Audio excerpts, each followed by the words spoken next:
আপনার ফোনের চার্জ যদি দ্রুত শেষ হয়ে যায় তাহলে প্লে স্টোরের এই সেটিংসগুলো করে নিন। এরপরে দেখবেন যে আপনার ফোনে একবার চার্জ দিবেন অনায়াসে 2 থেকে 3 দিন ব্যবহার করতে পারবেন।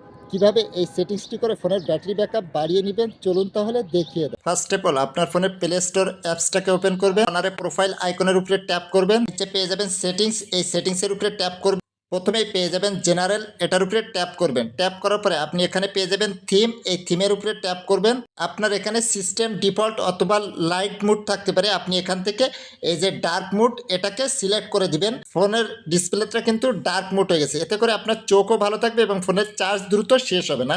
এরপরে এখান থেকে ব্যাকে আসবেন, প্রোফাইল আইকনের উপরে ট্যাপ করবেন, পরে এই সেটিংসের উপরে ট্যাপ করবেন। এখানে পেয়ে যাবেন নেটওয়ার্ক প্রিফারেন্স, এটার উপরে ট্যাপ করবেন। এখানে পেয়ে যাবেন অটো আপডেট অ্যাপস, এটার উপরে ট্যাপ করবেন। ট্যাপ করার পরে এখানে আপনার আপডেট ওয়াল ওভার অটো আপডেট থাকতে পারে, আপনি এখান থেকে do not auto update apps এটাকে সিলেক্ট করে দিবেন। তাহলে আপনার অ্যাপসগুলো আপডেট হতে থাকবে না, এতে করে আপনার ফোনের চার্জার দ্রুত শেষ হবে না।